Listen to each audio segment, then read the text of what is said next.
Close your eyes and picture this.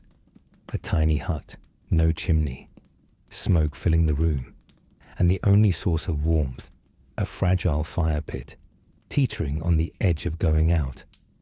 What did medieval peasants do when the flames could vanish by sunrise? Let's step into their world, where fire meant life, and losing it could mean death. So before you get comfortable, take a moment to like the video and subscribe, but only if you genuinely enjoy what I do here. And let me know in the comments where you're tuning in from and what time it is for you. It is always fascinating to see who's joining us from around the world. Now, dim the light, and my bee turn a fan on for that calming sound. Imagine this, stepping outside, and within moments, the cold bites so deeply into your skin, you feel it settling in your bones. Your breath freezes mid-air, hanging like a ghost in the stillness. Snow piles so high that paths to neighboring huts disappear overnight, leaving the village in eerie isolation. The wind screams across the barren fields, ripping through the skeletons of leafless trees. For the average medieval peasant, this wasn't a bad weather warning you could wait out under cozy blankets. This was life every winter, long, brutal, and unforgiving. Without the comforts of central heating, double-glazed windows, or even decent walls, the cold seemed to settle just as easily indoors. Peasant homes weren't built for warmth. These huts, often made of wattle and daub, a lattice of sticks plastered with a crude mixture of mud, clay, straw, and sometimes manure, did nothing to hold off the elements. The walls were thin, prone to cracking as the frost expanded and thawed them. And those little cracks were invitations for the outside air to creep right in, turning homes into drafty wind tunnels. The thatched roofs, though iconic, weren't much better. Over time, the thatch sagged and thinned, leaving holes that invited rain, snow, or the occasional critter looking for a winter home of its own. Imagine sitting in one of those huts on the coldest night of the year. You'd hear the wind battering its way through every crevice. It wasn't just a muffled whistle, it was a howling, gut-deep roar that made the walls shudder. Inside, the smoke from the hearth lingered in the air because most homes had no chimneys.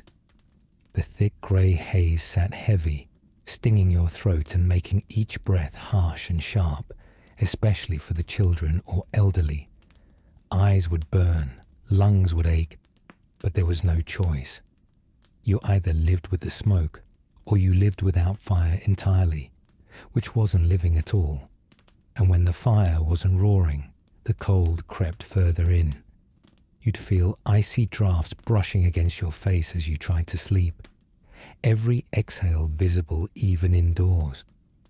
To understand how harsh these winters were, you have to think about the materials they lived with. Unlike stone castles or timber-framed homes of the wealthier classes, peasant huts were about practicality and cost. Stone was expensive and out of reach. Timber required skilled labor and often permissions from landowners. So they relied on what was available: mud, straw, dung, all cheap and easy to gather, but miserably ineffective at keeping warmth inside. These homes couldn't hold any heat for long. Science today explains why. Materials like mud have high thermal conductivity, meaning they suck heat out of the air faster than they trap it in. It's like pouring water into a leaky bucket. You're constantly trying to fill something that can't stay full. Even the insulation many of us take for granted didn't exist. There were no padded walls, no lined curtains, and certainly no extra blankets to stuff into cracks. Instead, peasants would make do with what they had. They'd scramble to fill gaps with bundles of straw or moss, sometimes soaked in animal fat to give it an extra layer of waterproofing. These fixes worked temporarily, but they were messy, smelly, and often needed constant maintenance. Worse still, the fat-soaked cloths attracted rats and other pests, which, let's face it, were the last things you'd want sharing your already freezing home. This was survival in its barest form. It wasn't about comfort or creating a warm haven to escape to. All those minor conveniences we think of, throwing on an extra sweater, moving to a warmer room, or cranking up a thermostat, weren't options here. Survival depended on ingenuity, no matter how makeshift it looked. Every gap stuffed, every piece of straw added to the walls, every handful of moss rammed into a drafty corner meant another night you might not freeze in your sleep. But stepping outside was an entirely different challenge, one you couldn't always avoid. Picture trudging through waist-high snow, your feet wrapped in little more than layers of rough cloth or poorly stitched leather. There were no waterproof boots. Once your feet got wet, the cold would seep in faster than you could walk back.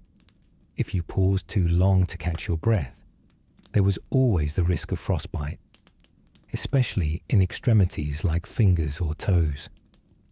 Most peasants didn't know terms like frostbite, but they knew its effects well. Blackened, useless digits that could kill if the infection spread too far. And yet, survival demanded you journey out, even in the harshest weather. Firewood needed collecting, food needed sourcing, and livestock needed tending, no matter how deep the snow or how cruel the wind. Still, when you stepped back into the relative safety of your hut, you'd find no relief. Rather than the warmth of shelter, the air inside was damp and cold, with muddy floors absorbing the chill from the ground. And those same walls, patched and repatched again, were often wet to the touch, the moisture from thawing snow or rain soaking straight through. Everything was perpetually damp, the bedding, the clothes, even the straw lining the floors. To sleep on a winter night meant wrapping yourself in layers that barely held any heat, feeling the constant itch of fleas or the sting of spiders crawling into the folds of fabric in search of warmth themselves. The nights weren't just cold, they were long. Medieval peasants didn't mark time by clocks, but winter meant more hours of darkness than most of us can imagine. With every sunset came hours upon hours of unrelenting cold and little to do but wait for morning. So how did they endure it? How did people survive a world that seemed so determined to freeze them out of existence? That's the remarkable part. Their strength came not from the structures they lived in or the tools they lacked, but in their willpower to adapt. They created heat in ways you might never imagine, starting with fire, the fragile, flickering heartbeat of every hut. Keeping it alive through the night was no easy feat, but without it, life itself was virtually impossible. The fire wasn't just light and warmth, it was the heartbeat of the home. Lose it, and everything else would start to fall apart. In winter, the fire was the only thing keeping families tethered to survival. But keeping it alive in a medieval peasant's home, with no matches, no lighters, and no proper fireplaces, was an exhausting, relentless task. The hearth was where you cooked, where you worked, where you gathered, and some nights, where you practically lived. Without it, nothing else functioned. And in the dead of winter, losing your fire wasn't something you simply shrugged off.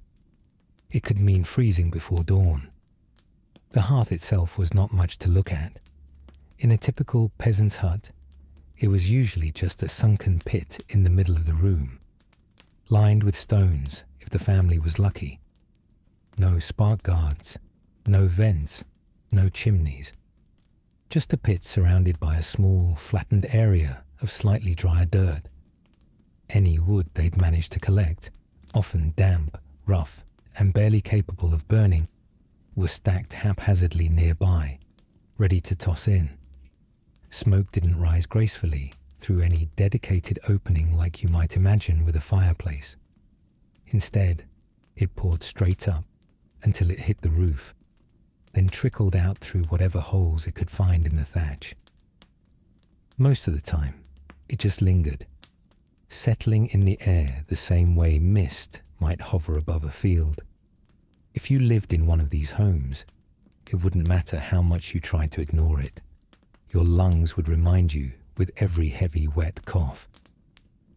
Still, that thick blanket of smoke wasn't all bad. One unintended benefit of breathing and living in a near-constant haze was that harmful pests, particularly fleas, tended to avoid the environment altogether. It wasn't exactly a choice. They just couldn't survive the fumigation. But that didn't make it pleasant. Anyone who spent extended periods of time inside these homes had to deal with the smoke clinging to their clothes, stinging their eyes, and occasionally choking their conversation. And this didn't change when night came. In fact, nighttime often made things worse. You might think of the night as a peaceful reprieve next to a gently crackling fire, but for medieval peasants, it was often the most nerve-wracking part of the day. Fires back then didn't just stay lit on their own. There were no convenient logs specially treated to burn for hours, or modern technology to make the process easier. Once the flames went out, resetting them wasn't simple. Starting a fire in the first place meant striking flint and steel together, praying for a spark, nurturing it into a tiny flame, and then feeding it dry, flammable material slowly, carefully, while your hands froze and your patience thinned. On icy winter mornings, this was an agony no one wanted to deal with. And so, firebanking became a survival skill. Here's how firebanking worked. Once the flames died down for the evening, you wouldn't just let them burn out. That would be too risky. Instead, you had to carefully bury the glowing embers that remained under a mound of ash, insulating them just enough to protect against the cold air, but not so much that they'd lose their heat entirely. In the morning, if done correctly, those embers could be unburied and coaxed back into a flame with some dry kindling and gentle patience. It sounds easy in theory, but the art of firebanking required a practiced hand. Too little ash and the embers would lose their heat overnight. Too much, and you'd smother them entirely. This wasn't just one person's job either. It was a full family affair. Families often took shifts, dragging themselves out of whatever warmth they'd managed to scrape together every few hours to check on the fire. The embers had to be gently poked, the ash adjusted, or another piece of wood leaned in to keep it alive. Falling asleep and forgetting could quickly lead to disaster. Imagine waking to a fireless home in the dead of winter. Your breath fogs up the room as soon as you sit up. The frost clings to the walls, and any warmth you'd gathered under the covers is gone in seconds. And then the real challenge begins, coaxing a new fire to life with numb fingers and shivering shoulders. It's no surprise that families worked to avoid this scenario at all costs. There were traditions around firebanking too.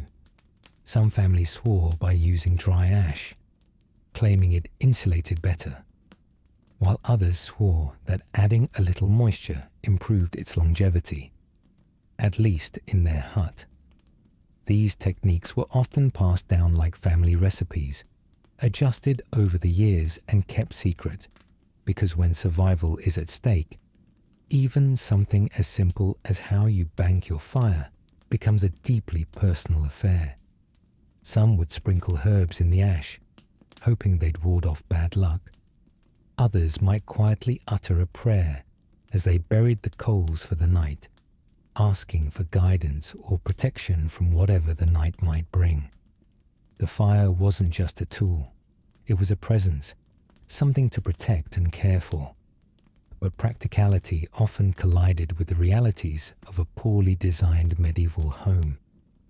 The lack of chimneys didn't just mean smoke-filled rooms. It also meant that the fire couldn't truly roar. The draftless nature of these huts made airflow unreliable, forcing fires to smoulder rather than burn brightly most of the time. And the wood itself didn't help. The quality was inconsistent. Precious dry firewood was reserved for moments when you absolutely needed a big flame, like cooking for the whole family. The rest of the time, you'd be tossing in damp scraps or greenwood that hissed and steamed rather than burned cleanly. And so, the hearth sat there, sullen but vital, sputtering smoke and heat as best it could.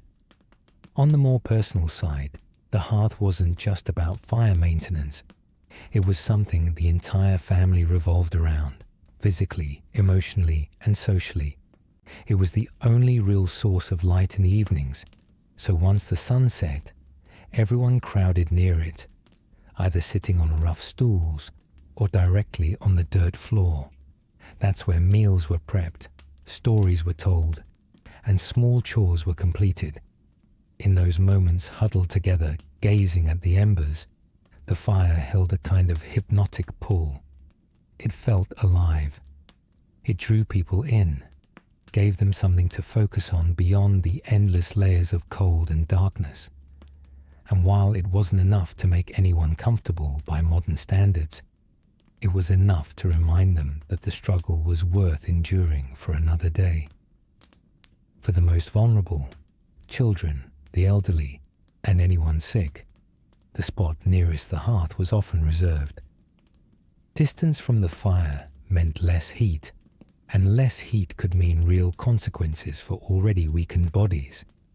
It was a kind of unwritten rule of survival. Those closest to the brink got first access to warmth. Space was tight, of course, and the jostling for position also meant families learned to compromise in ways modern people might find impossible. You sat where you could, leaned in when the flames perked up, and moved to the shadows when others needed the spot more. No arguments, no room for selfishness. The fire didn't play favorites. Ultimately, the hearth wasn't just a token of warmth, but a symbol of persistence. It was a beacon in homes where tangible comfort was almost impossible to achieve. Sure, the smoke choked, the fire banking exhausted, the ash dirtied everything, and the fuel seemed to burn faster than you could replenish it. But it was the difference between living and freezing. Beyond that, it was hope distilled into something physical, something visible in the soft orange glow that pushed against the deep, hungry blackness of winter nights. And yet, for all it offered, fire wasn't everything. Even the most dedicated firekeeper couldn't stop the chill entirely. To truly stay warm, people had to think beyond the hearth, sometimes even turning to unlikely companions for heat. Because let's face it, when survival's on the line, you make friends with whatever can keep you alive. When the fire wasn't enough to battle the relentless chill, survival depended on a surprising source of warmth. Sheer proximity. And I don't just mean cozying up with family. In medieval winters, when temperatures dropped to deadly levels, families, neighbors, and even livestock would hunker down together into the tightest, warmest corners of a home.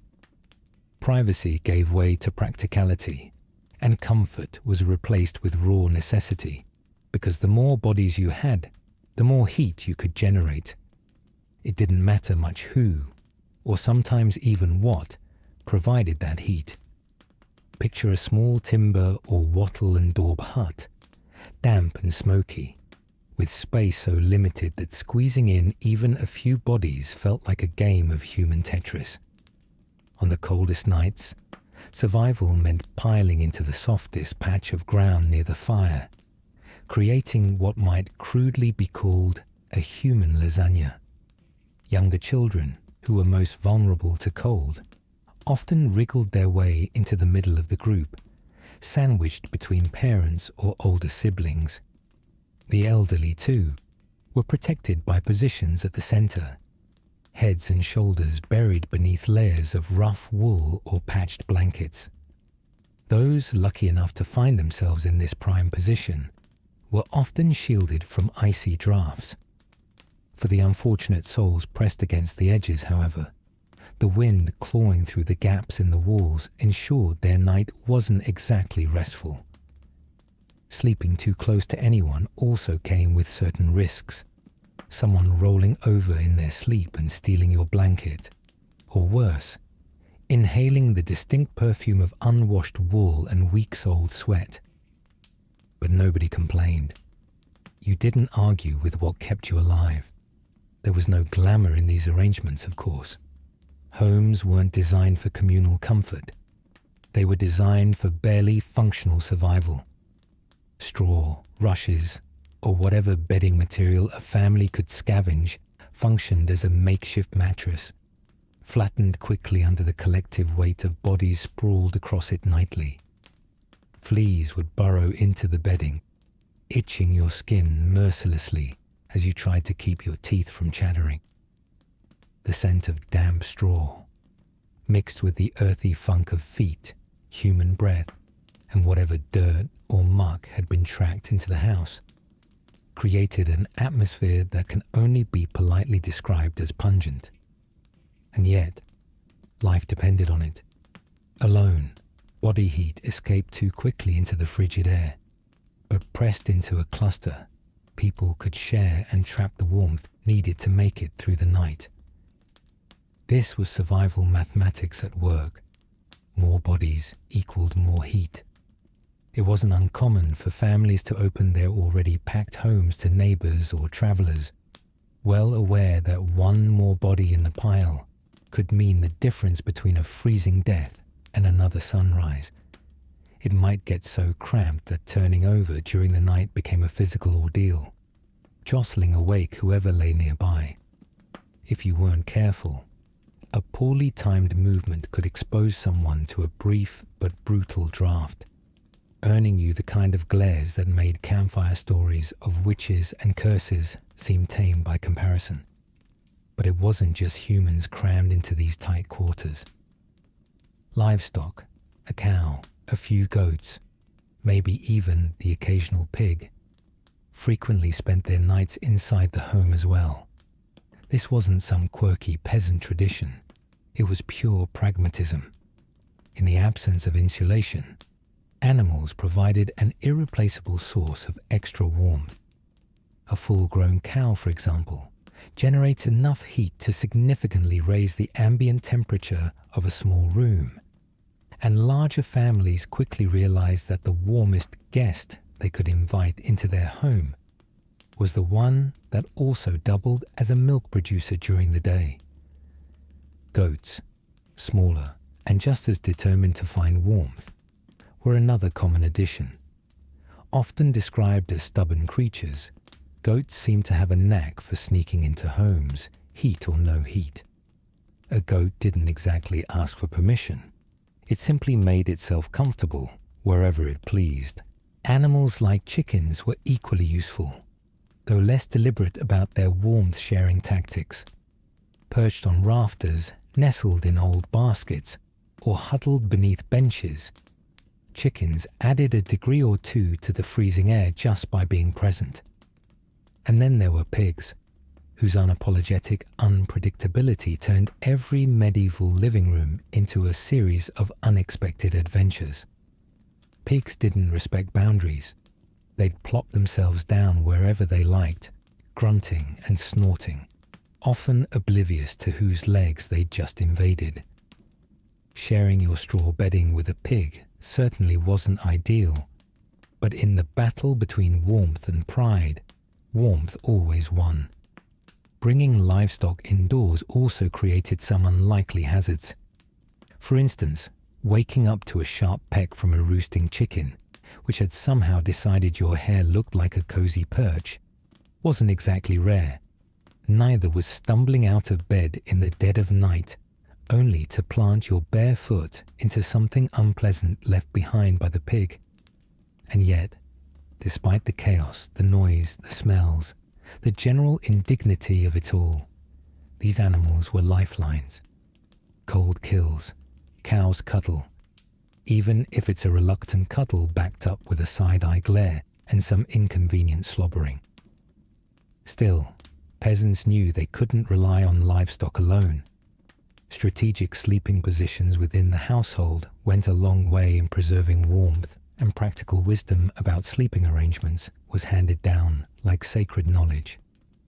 Stronger members of the family often took the outermost spots, acting as human shields against the creeping cold that snuck through the walls and floor. Children were tucked into the center, and sometimes family dogs curled up beside them, body heat mingling together in a tight, collective effort. Any potential awkwardness or discomfort was a sacrifice they accepted without hesitation.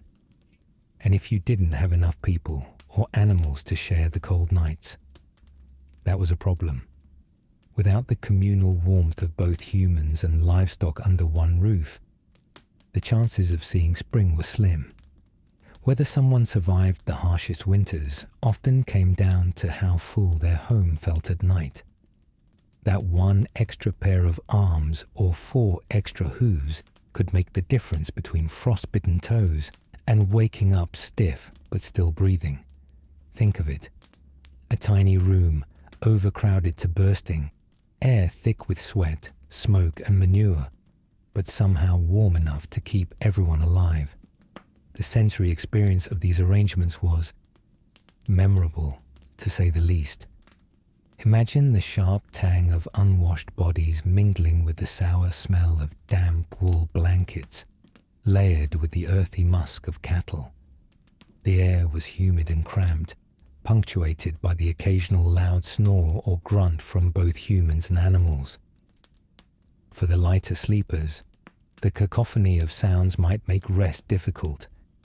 Children murmuring in their sleep, the shuffle of hay as someone adjusted their position, or the persistent drip of melting snow making its way through a hole in the roof. Despite all this, the communal effort created a sense of shared resilience.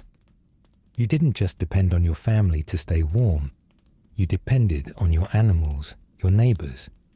Even the ingenuity used to cram all of this barely controlled chaos into such a small space. Comfort was irrelevant.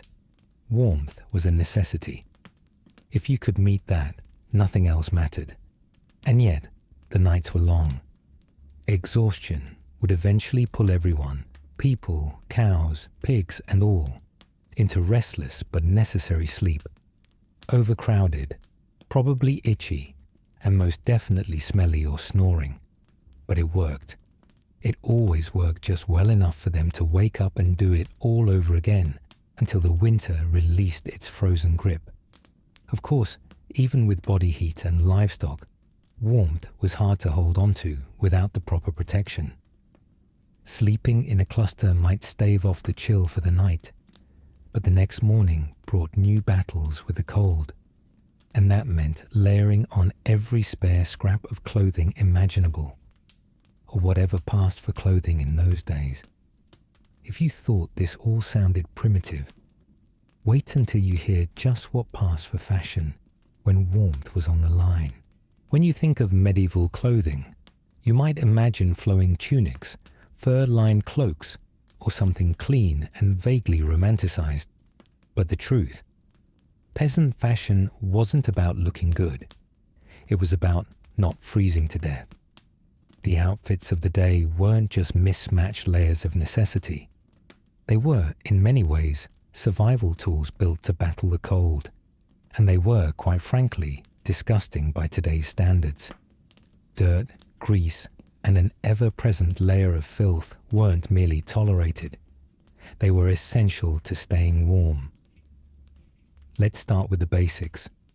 A medieval peasant's wardrobe revolved around one key thing: layers. A single tunic wasn't going to cut it when temperatures dropped below freezing. People wore whatever fabric they could get their hands on, which meant a lot of rough-spun wool, itchy, heavy, and far from fashionable. Wool was prized not just for its warmth, but for its ability to repel dampness, a small mercy in homes that were as wet as they were cold. Over that first layer of wool, another, hopefully thicker, tunic might be added if the family could afford it. Cloaks were draped over shoulders, long and heavy, often pieced together from scraps or sometimes lined with sheepskin for added insulation. If your luck ran out, you might be left with a cloak so threadbare it did more to block the smoke from the hearth than the wind from outside. Now let's talk about boots. If you think everyone in the Middle Ages walked around in sturdy, weatherproof footwear, think again. A well-made boot was a rarity, not a standard issue. Most peasants resorted to wrapping their feet in layers of cloth or rags, sometimes stuffing these makeshift coverings into wooden clogs.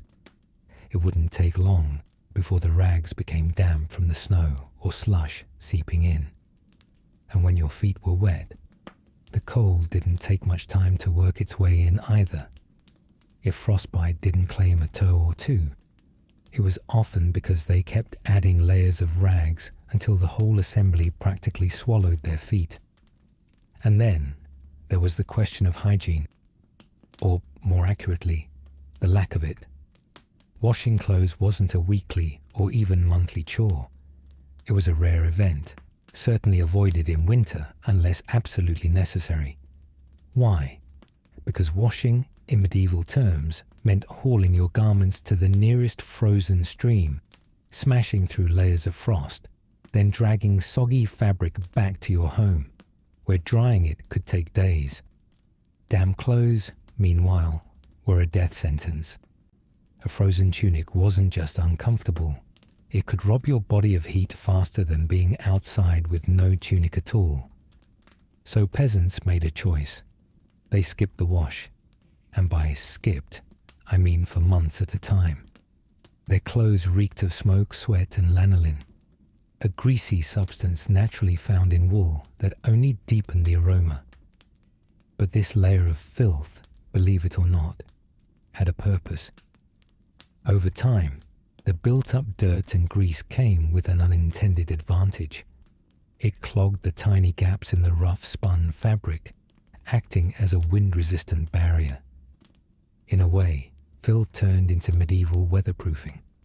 The smell didn't exactly make it a pleasant experience, but it was one more way peasants faced the elements head-on. Clothes weren't just layered, they were patched, pieced together, and endlessly reused. That patchwork cloak draped across a peasant's back may have been carried by 3 or 4 relatives before it ever made its way to them. New garments, true new clothes made from fresh fabric, were a luxury that few peasants could afford. Repairs were constant. If a tunic tore, it wasn't thrown away. It was stitched up, probably with mismatched thread, and worn until it was barely recognizable as clothing. Shoes, if they had them, went through the same endless cycle of repair, often patched with scraps of leather or cloth that didn't match, but were functional enough to add another few weeks of use. Of course, all the layering and practicality couldn't prevent a persistent problem common to medieval clothing: fleas.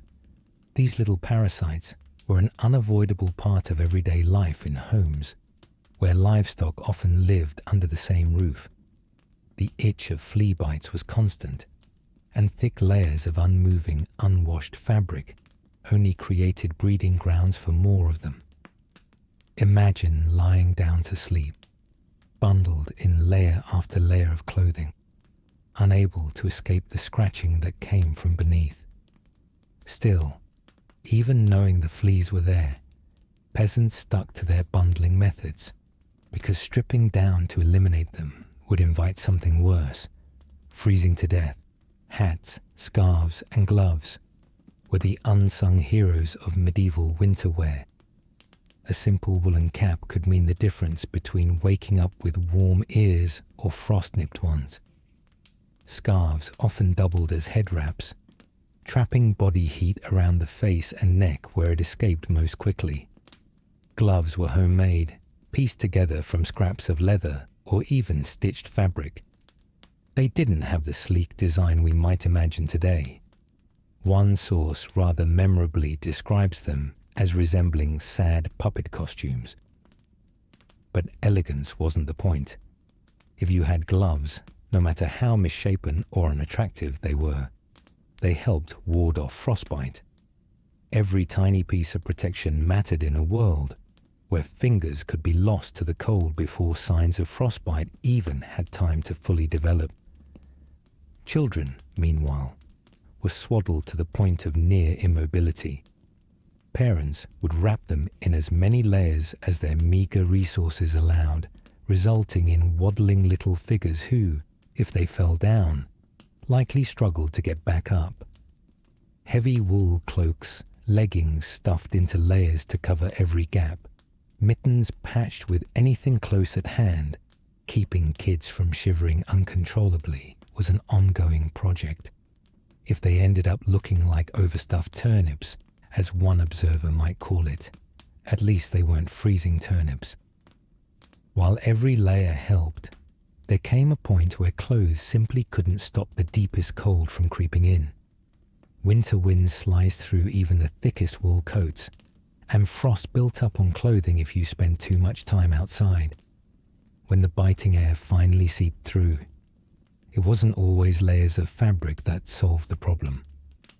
Sometimes it was the strategic use of other sources of heat, like a heated stone clutched to the stomach or a spot next to a body-warmed cow.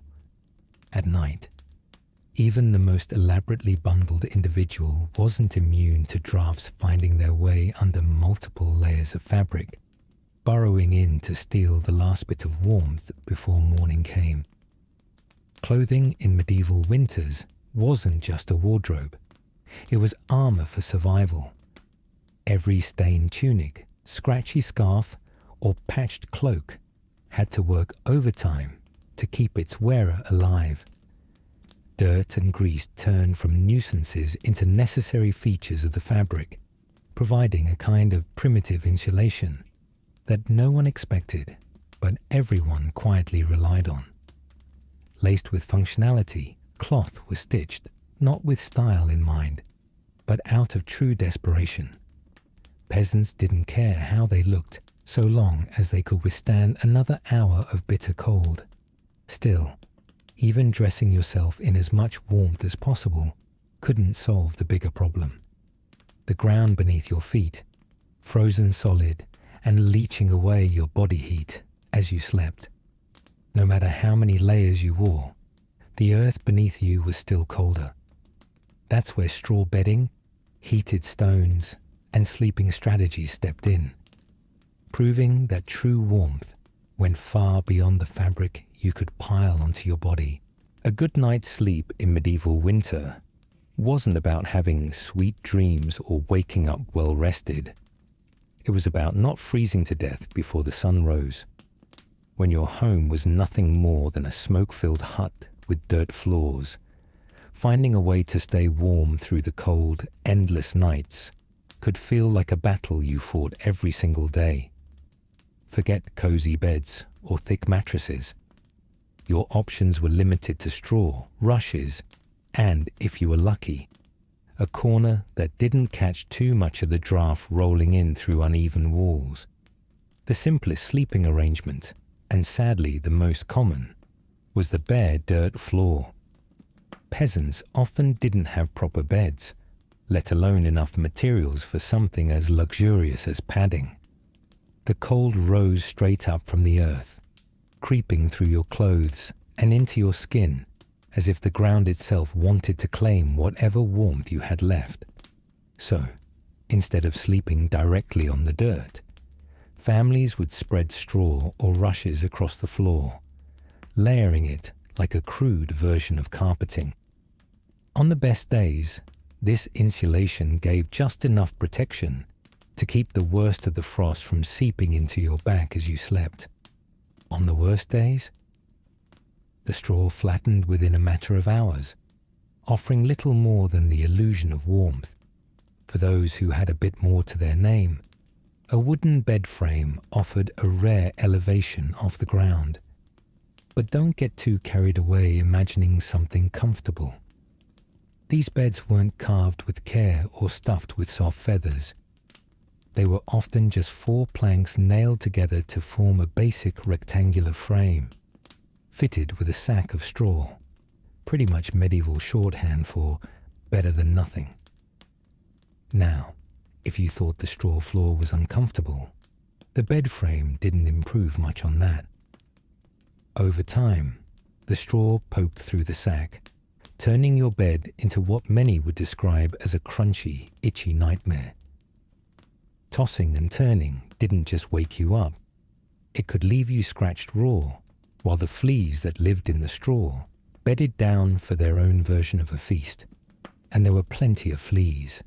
Throw in lice and the occasional mouse looking for a cozy hiding spot, and you quickly realize that medieval beds were less a comfort item and more of a shared survival exercise. Cleaning the bedding wasn't high on the priority list, not because peasants didn't care about being more comfortable. They just didn't have the luxury of frequent maintenance, especially in winter. Washing a sack of straw wasn't even really a thing you could do. Too much water would ruin the straw, and even just shaking it out meant losing what little stuffing you had left. Over time, the straw grew mouldy, damp, and filled with what we'll politely call bedfellows. But replacing it required effort, and fresh straw wasn't always in abundance during the winter. So peasants simply learned to live with the discomfort and the pests that came with it. For those without bed frames, rushes presented an equally rough alternative. Rush mats were woven from hardy plants, spread out across the floor to create a barrier between bodies and the frozen ground below. They were, admittedly, a slight improvement over plain dirt floors. As an added bonus, some families mix lavender, rosemary, or other strong-smelling herbs into the mats, trying to mask the overpowering combination of livestock odors, body sweat, and the lingering dampness of the home. But there was a catch. The fresh smell of the herbs never lasted. Within a day or two, those lovely rushes were just another layer in the muddy, trampled, bug-ridden mess that defined medieval home interiors. Still, anything was better than nothing when it came to surviving the night. Sleeping arrangements in peasant households weren't just about protecting yourself from the cold ground. They were also carefully planned out to prioritize survival. The most vulnerable, children, the elderly, or the sick, were often placed in the warmest spots, closer to the fire pit or buried under the heaviest shared blankets. Everybody else filled in wherever there was space, creating tight, sprawling clusters of bodies that piled their combined heat to stave off the cold. Sleeping on the outside of the group usually meant accepting the unpleasant task of fending off icy drafts. It wasn't uncommon for stronger members of the family to serve as literal barriers, shielding the others.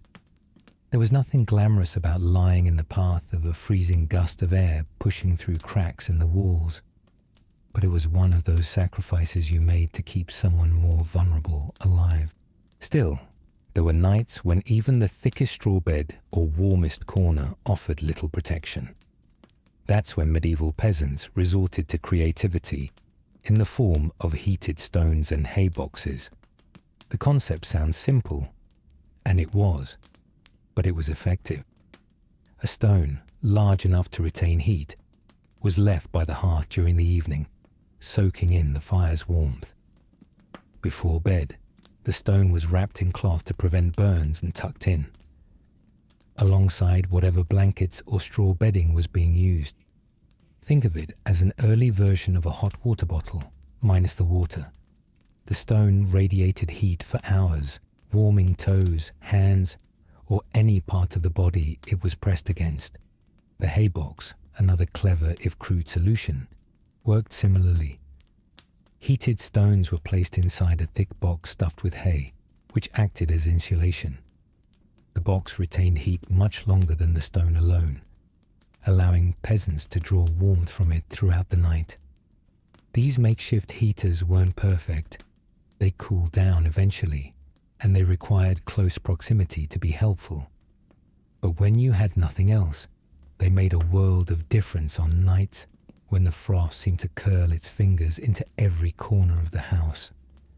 Of course, heated stones and hay didn't last forever, and when the warmth finally faded, you were back to relying on simple body heat for insulation.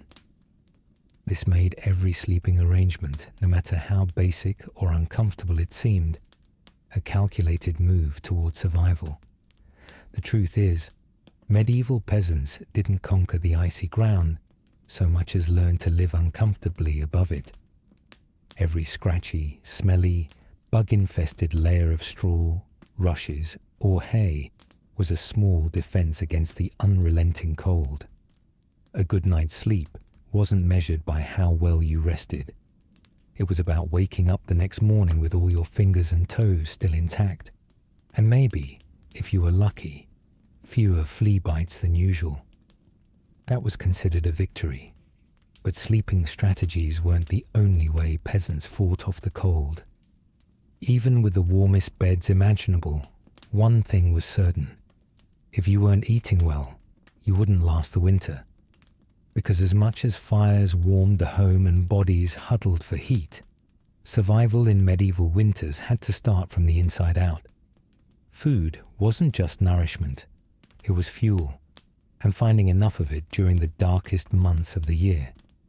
That was a battle all its own. When the wind twisted like a knife and snow weighed heavy against the rooftops, medieval peasants turned to the one thing that could push the cold back from the inside: food. Simple, filling, and stripped of any luxury. Food wasn't just about keeping hunger at bay. It was fuel, calculated and consumed with the goal of survival. A full belly might not make you warm, but it gave your body the tools to keep the frost from taking over. And in the middle of a medieval winter, that was as close to comfort as you were going to get. Dinner, or more accurately, the one major meal of the day, was served with the cold night in mind. Hearty stews bubbled low over the hearth, filling the smoke-heavy air with the mingling scents of root vegetables and salty broth. These stews were practical by design. Onions, turnips, parsnips, whatever hardy vegetables were stored from earlier in the year, all tossed in with dried herbs and maybe a slab of salted meat if it was a lucky day. Every bite was packed with calories that would burn slowly, providing the body with a steady stream of energy to last through the long, freezing hours. And nobody left the table hungry. That would have been the same as leaving the table vulnerable to the cold. Now, let's not pretend any of this was gourmet. These meals weren't crafted to impress. They were big, brown, and bluntly efficient. Food meant to sit in your stomach like a warm brick. Fatty foods were prized for this reason. Lard, bacon grease, or the fat from whatever animal scraps they could find was mixed into everything. That wasn't just to make the flavor tolerable. Fat burns slower than lean proteins or simple carbs, creating slow, sustained warmth from the inside out. Winter survival was basically medieval thermodynamics. Calories equal heat, and heat equals a better shot at waking up alive. Bread, when it was around, played a central supporting role. Forget soft baguettes or the fluffy loaves you might picture now. This was dense, chewy rye bread or coarse barley flatbreads, so tough they almost dared you to break a tooth. But they delivered calories, and that's all that mattered. A slice dunked in stew would soak up every ounce of the broth it touched, softening it just enough to chew and making sure not a single calorie went to waste. And if the bread itself was stale, You had no choice but to work those jaw muscles and be grateful for one more way to fortify your body against the cold. Meat was a rarer treat. Without refrigeration, peasants relied on heavily salted or dried cuts, a far cry from tender roasts or juicy steaks. Pork and fish were the most common, but they came in small portions, sliced thin and stretched across multiple meals. A sliver of tough, salty meat added just enough protein to keep muscles working as bodies labored through days of chopping firewood or trekking through snow. This wasn't a feast, it was survival. Every precious bite was consumed with purpose. Children, especially, were encouraged to eat as much as possible, even if they wrinkled their noses at the stronger flavors or disliked turnips. Nobody cared if little Thomas didn't like turnips. You ate the turnips, as one observer described it, or you shivered through the night thinking about how much you missed the turnips. It wasn't just the heartiness of the food that mattered, but also when you ate it. The timing was deliberate. A large meal close to sundown gave your body more calories to burn through during the coldest part of the night. The goal was to stack the odds in your favor, and stuffing yourself before bed was one of the easiest ways to do that. But, of course, this luxury of stuffing yourself wasn't guaranteed. Food shortages were every peasant's nightmare, and harsh winters made them inevitable. Crops that had been harvested and stored from earlier in the year were stretched thinner and thinner as the frost dragged on, leaving families rationing whatever they had left. Preparation and preservation were critical, particularly in the autumn months leading into winter. Before the cold truly hit, meat was salted and dried. Grains were packed and stored in whatever containers could keep rodents out. Root vegetables, those lifesavers of medieval winter, were tucked into the ground or placed in storage pits lined with straw and earth, where they could last for months. But even with these methods, there was never a guarantee the food would survive until spring. Mold, rot, or pests could easily destroy what little supplies a family had. And when that happened, the options were grim. Dig into the animal stores, pulling survival out of those cows and pigs that otherwise warmed the indoor air. Forage in bitter winter fields for whatever wild plants clung to life. Or, in the most desperate cases, simply go without. Caloric shortages affected more than just energy. Without enough food, the body's ability to generate heat diminished rapidly. You can wrap yourself in all the layers in the world, crowd yourself between every cow and chicken you own, but if your internal fire is out, none of it matters. That's why meals were treated with such reverence, fists wrapped tightly around bowls of hot stew, as peasants savored every mouthful.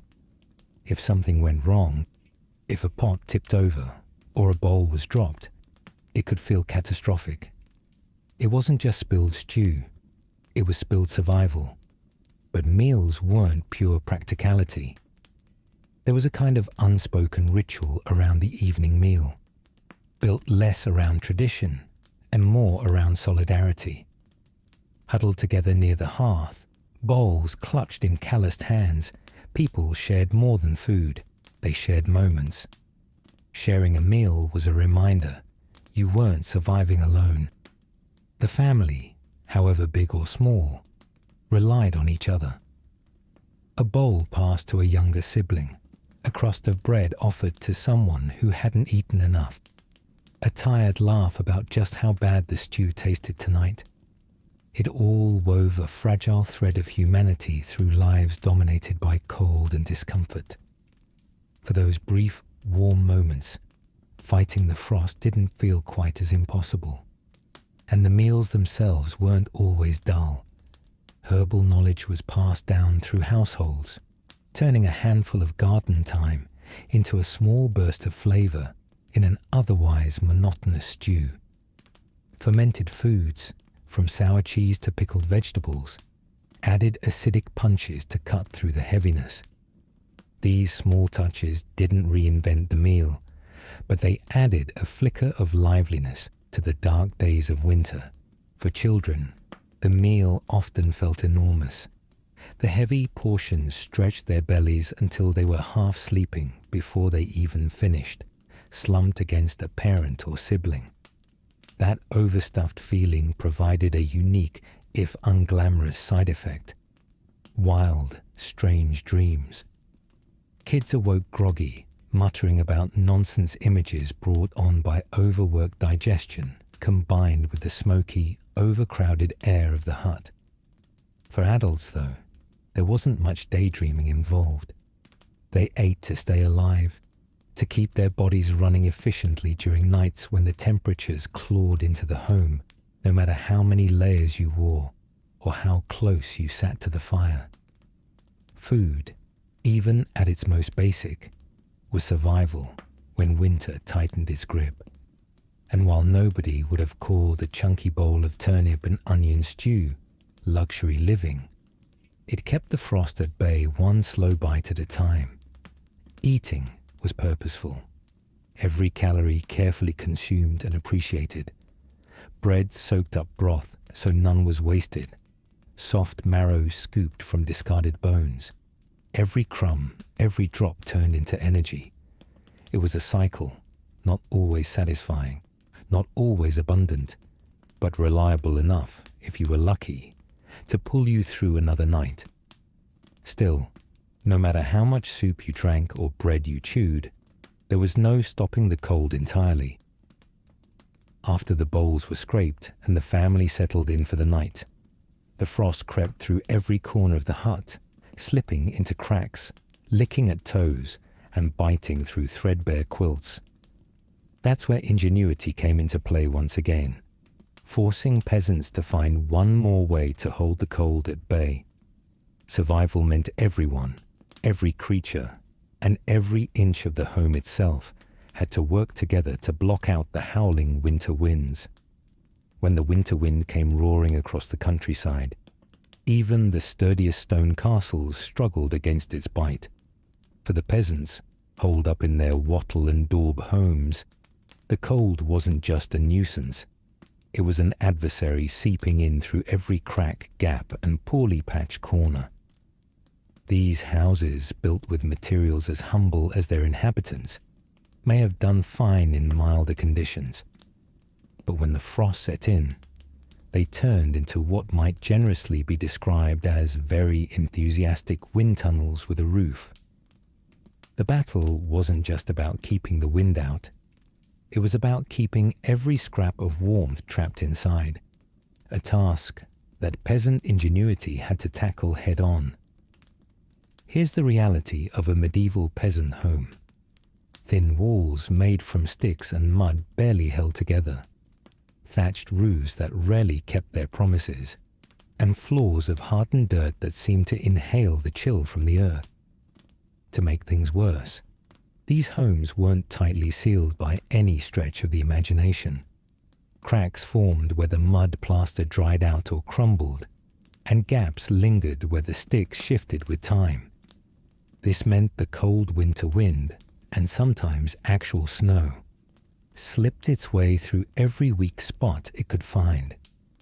According to one description, the inside temperature of these homes often mirrored the outside conditions, with only a slight buffer of a few degrees. In short, they were drafty, damp, and determined to remind you of winter even when you were indoors. Fixing the problem wasn't a matter of major renovations. The peasants didn't have access to modern insulation, and even replacing materials like daub required time and resources they just didn't have. So they turned to the only tools they could always rely on: their hands, their wits, and the scraps lying around the house, or just outside it. Sealing the gaps became a daily winter ritual. If they spotted a crack in the wall, they stuffed it with moss, straw, or dry grass. These materials were free, easy to gather, and surprisingly effective when crammed tightly enough. Gaps near the windows, floor, or roof lines were wedged full of cloth scraps. Nothing went to waste, not even the most threadbare bits of old fabric. In some especially cold households, animal hides were brought in to help. These hides, stretched and nailed over basic wooden window openings or nailed to the inside of particularly leaky walls, were an effective defense against drafts. However, the drawback: you couldn't exactly wash them. Over time, these makeshift wind barriers began to add their own layer to the home's already distinctive aroma. And if hides weren't readily available, peasants often took an equally creative approach. Old cloth soaked in animal fat.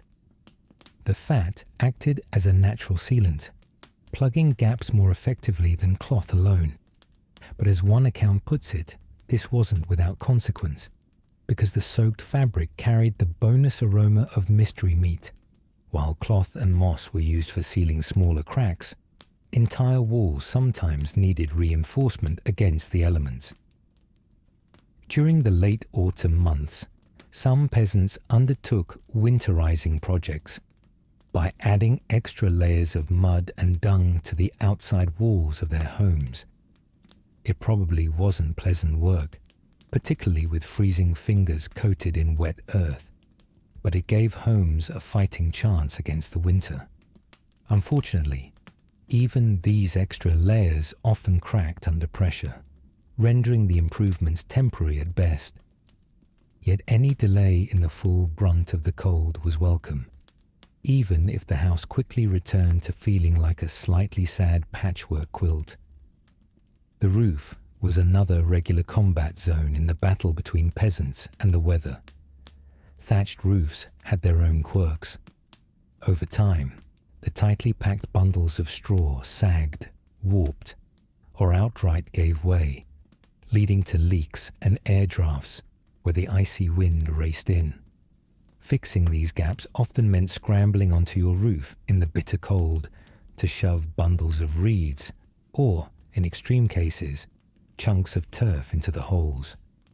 The end result wasn't exactly pretty, but it kept the snow out and brought the family below a little more peace of mind. Inside, the sensory experience of these attempts to block the cold was hard to ignore. The sharp, earthy smell of damp moss seeped into the air, while crammed straw added a scratchy texture to any surface it covered. Hides and fat-soaked fabrics introduced their potent odors, mingling with the smoke curling through the room from the ever-present fire, until every breath carried an unpleasant mix of wet earth, burnt air, and something distinctly animal. But when weighed against the alternative, the paralyzing chill, a little bonus aroma of mystery meat was a small price to pay. These efforts were admirable, even creative, but far from perfect. Moss worked reasonably well in the short term, but it had a tendency to dry up and crumble, leaving gaps exposed again. Straw was famously flammable, a real problem around the open flames of a hearth, and weak against moisture. While hides and fat-soaked cloths worked well in sealing gaps and stopping drafts, they couldn't cover wider areas, leaving the larger flaws in construction to remind everyone of just how little stood between them and the freezing outdoors. The wind was relentless, as though it was intentionally testing how much a peasant's determination could hold back its icy fingers. That's the thing about the medieval winter. Despite all the efforts, the cold always found a way back in, stuffing walls, layering fabrics, rebuilding parts of the roof. These measures only delayed the inevitable. The warmth still trickled out, and the chill still clawed its way in. But for medieval peasants, perfect solutions were the stuff of fairy tales. Survival wasn't neat or tidy. It was persistent. It was about finding every scrap of available material, every single trick passed down through generations, and pushing back against the frost with as much determination as you could muster. Every night, you might hear the howling wind rattling at the walls, testing the strength of what you'd patched together. And in bed, wrapped in itchy layers of wool, you might feel that faint draft sneaking through your efforts, but perhaps it wouldn't be enough to steal all the heat you'd worked so hard to keep. No matter how much the cold tried, peasants adapted in ways that may not have been perfect, but were endlessly clever. They patched, stuffed, and muddled their way through the worst winters nature could throw at them, one muddy handful at a time. Still, no matter how resourceful they became with moss, cloth, and hides, there was always the deeper fear. What happens when even the most desperate solutions fail? For many peasants, the answer ran deeper than physical fixes. When the cold became overwhelming and the survival tricks seemed to fall short, it was often faith that gave them the strength to keep going. Because sometimes, endurance wasn't just about fixing the walls. It was about believing you'd make it through the night. When the fire burned low and every crack in the wall seemed to breathe in the cold, medieval peasants turned to something beyond moss or hay to keep the frost at bay. They turned to faith. Because when it felt like everything else could fail, your fire, your patched walls, the strength in your body, faith was still there, offering a flicker of hope in a seemingly endless winter. And to them, this wasn't just a quiet belief.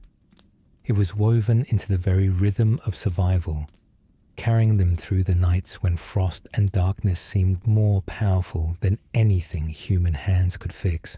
Religion wasn't just a Sunday affair. For medieval peasants, faith sat at the hearth beside them, worked in the fields with them, and carried a whispered prayer into every desperate moment. And winter put that faith to the test. Before snuggling into itchy, flea-bitten blankets on a freezing night, many families would gather together, kneel on the cold ground, and murmur urgent prayers. They didn't ask for luxury, not a roaring fire or a bountiful feast, just enough warmth to make it until morning, enough strength to get through another day. The prayers often rose with the flicker of candlelight in smoke-filled huts, braiding with the crackle of a fragile ember. These weren't polished sermons or poetic hymns. They were raw pleas for survival, urgent, heartfelt, and often tangled with breaths visible in the icy air. It wasn't just about asking for help, though. Many families saw their prayers as a way to protect what little they had. The fire, for example, wasn't just a practical necessity. It carried a sort of sacredness, a lifeline that failure couldn't touch. Fires weren't allowed to die without a fight, but even seasoned firebankers knew there were times when skill wasn't enough. That's where faith stepped in. Some families would sprinkle holy water near the hearth before going to bed, hoping its blessing would keep the fire alive through the night. To them, the devil wasn't lurking in some far-off hell. He was in the draught that might snuff out their precious embers by morning. Superstition and faith shared a blurry line in these homes. Blessed chalk was commonly marked onto doorframes after certain feast days, forming a tangible barrier against whatever forces, spiritual or otherwise, might try to sneak through the cracks. Holy symbols scraped onto crude wooden walls were as valuable to some as the thickest animal hide when it came to keeping out the chill. And above it all, candles often burned as quiet, flickering guardians. These were no ordinary candles.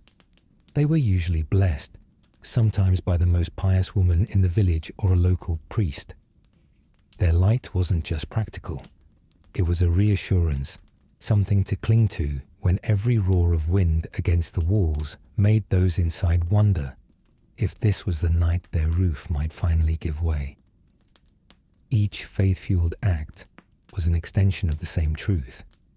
Winters were unpredictable, dangerous, and, if nothing else, humbling. No matter how much straw you stuffed into the gaps or how close you huddled to the livestock, there were always days when survival felt precariously out of your control. That's why prayers often went beyond just asking for warmth. Some were directed at specific saints, each holding what seemed to be a particular niche in the world of peasant survival. Saint Samé, for instance, was invoked to protect against throat ailments, an ever-present danger in homes where every breath was filtered through smoky, dampened air. The cold didn't just chill you, it weakened you, making illnesses that began as dry coughs or sore throats something far more dangerous. St. Nicholas, not yet the jolly gift-giver we imagine today, was another popular figure during the darkest months. To peasants, he wasn't there to hand out toys. He was there to safeguard their households from sudden collapse, a fearful but all too common possibility when supplies grew scarce. These prayers were deeply personal, varying from village to village and often from family to family. Some spoke in hushed tones, while others may have sung softly into the darkness, voices mingling with the crackling fire. The words didn't have to be formal. Often they were framed as conversations, pleas muttered while fixing straw mats, or whispered while pressing one's freezing hands into the folds of a cloak. A little heat, a little food, and one more day, as one description put it, summed up the raw simplicity of these nightly prayers. There was no room for flourish or poetry. The cold didn't care for your eloquence. Faith didn't stop at prayer either. Rituals punctuated the winter season, mixing practical survival with spiritual intent. Before particularly bitter nights, villagers might gather together to share candles or holy items blessed during feast days. Some of these gatherings included processions or small communal rituals, not grand or dramatic, but quiet, deliberate acts to pull belief deeper into their bones. These moments weren't just about asking for help. They were a reminder that they weren't alone, no matter how isolated or desperate their village seemed beneath a blanket of snow. The sensory details of faith in these freezing nights added another layer to winter life. Picture the flicker of a blessed candle, casting a thin halo of light over a room so dark there's barely a difference between having your eyes open or closed. The smell of incense, not the smoky haze from the hearth, but something softer, sweeter, lingering in the air as families murmured their prayers. The sound of the wind pounding against the walls outside, echoing and roaring, while inside, hushed voices whispered gratitude for what little they had. Every detail was meant to hold the chill at arm's length, even as it crept closer. This sense of gratitude wasn't always easy to maintain. Food was scarce, sickness was a constant threat, and the night stretched on far longer than anyone wanted. But faith was often less about fixing these hardships and more about framing them. For medieval peasants, survival was as much about perspective as practicality. You gave thanks for the fire you still had, even if it stuttered and smoked. You muttered blessings over the food on your plate, no matter how bland or meager it might be. In short, you found warmth not just in the practicalities of survival, but in the belief that hardship wasn't meaningless. It pushed you, yes, but it also bound you tighter to your family, your community, and the belief that there was more to endure for than the present moment. Faith didn't just help peasants endure the cold. It gave them a way to make sense of it. The rituals, the prayers, and the whispered invocations weren't just acts of protection. They were acts of defiance. In a world where survival often felt fragile, even impossible, faith was the one thing that no frost, no illness, no gnawing hunger could take away. When the cold scraped away at every physical defense they had, faith gave them a reason to try again the next day. It was the ultimate reminder that even in the darkest nights, when the fire burned low and the frost threatened to claim the very walls around them, there was still something untouchable, something no winter could ever extinguish. And yet, for all the strength faith provided, it alone couldn't fight the frost. Survival didn't come from just one source. It came from everything peasants could muster: body heat, patched coats, uneven floors of straw, and yes, their endless stubborn belief. To survive winter meant pulling all of these things together. Redefining what comfort or warmth even meant in a world as harsh as theirs. Because survival wasn't just about endurance, it was about finding life in whatever scraps of warmth and light you could hold on to. For medieval peasants, survival was measured not in luxury or comfort, but in the accumulation of small victories. It wasn't just about making it through the night. It was about finding ways to endure, to push back against a world that felt perpetually stacked against them. And, against all odds, they didn't just endure. They adapted.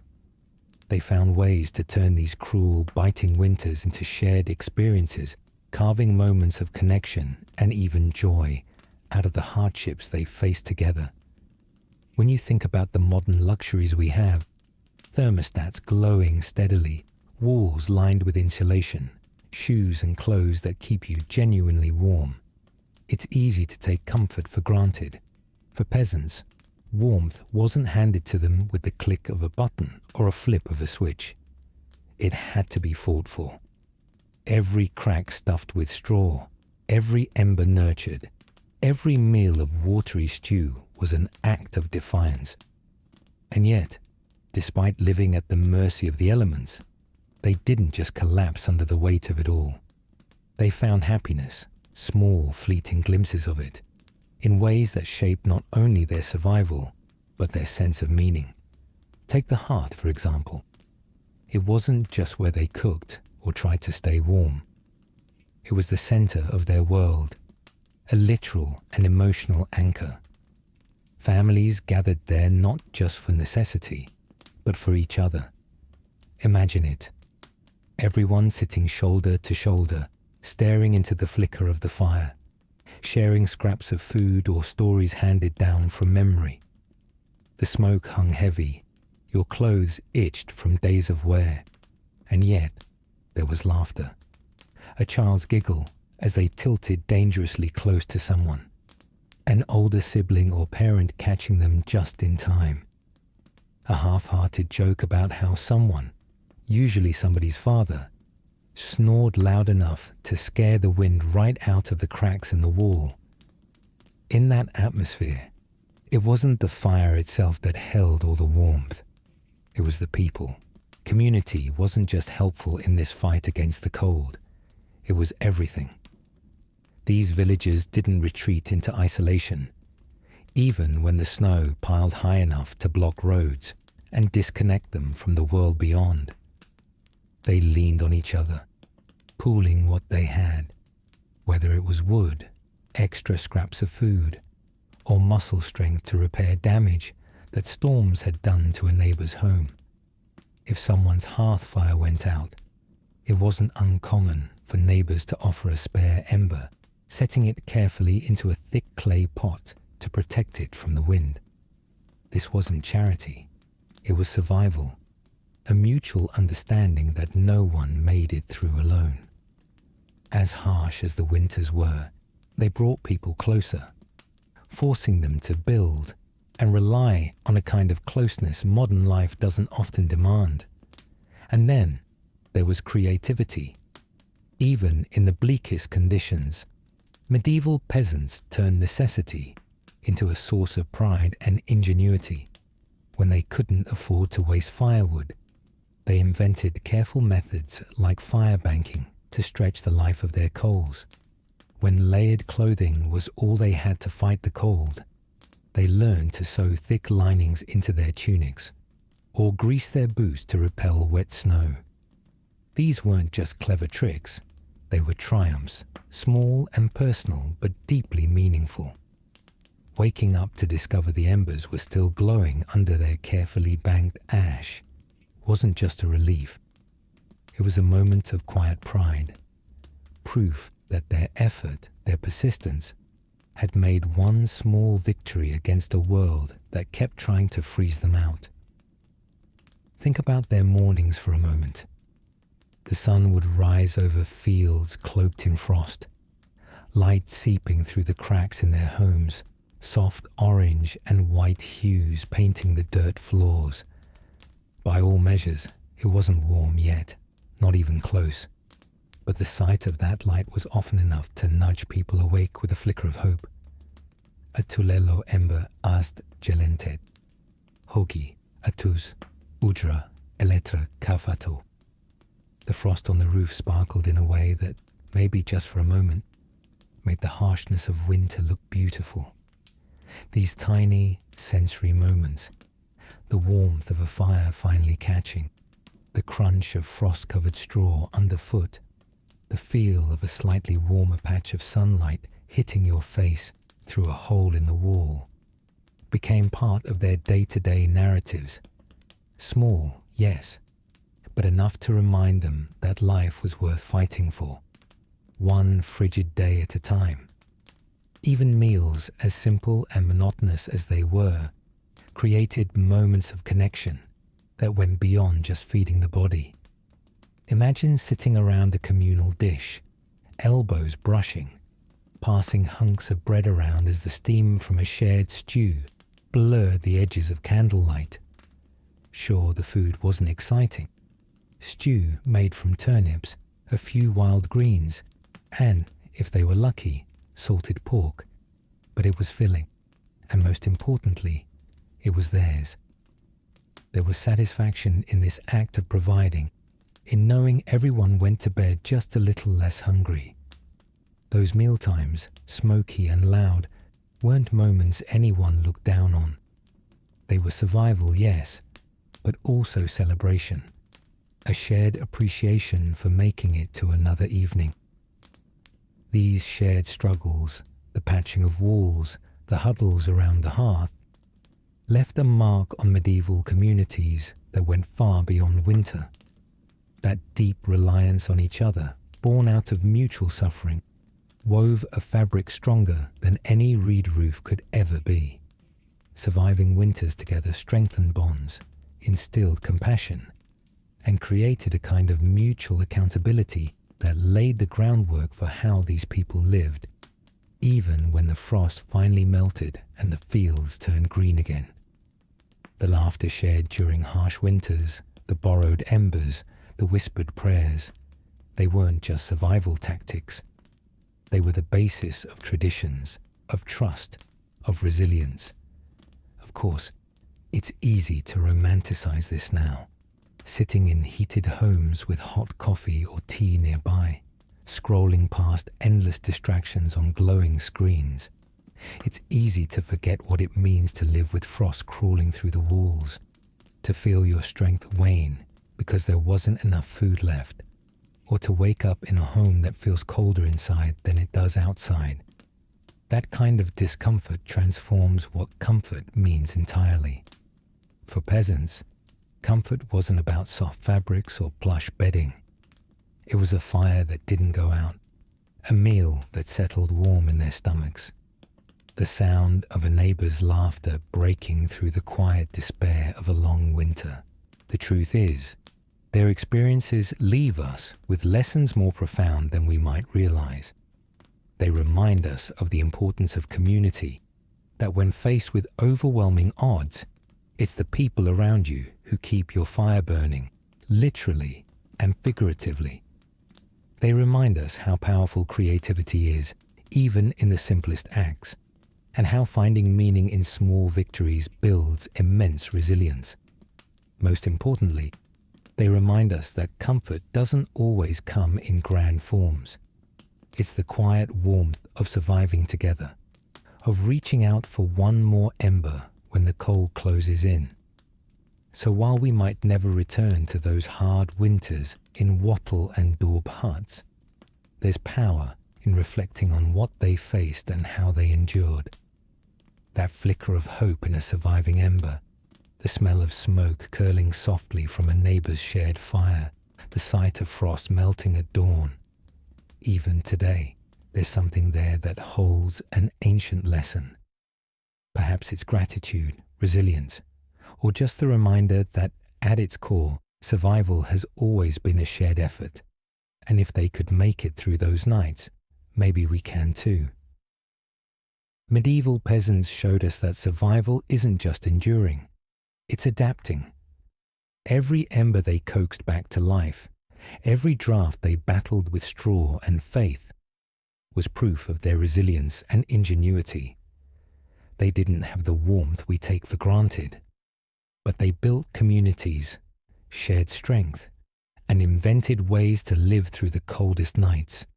So tonight, as you enjoy the warmth they could only imagine, take a moment to appreciate their creativity. It's their grit and hunger for survival that brought us to comforts we barely notice today. And if the past intrigues you, don't forget to subscribe. Sweet dreams.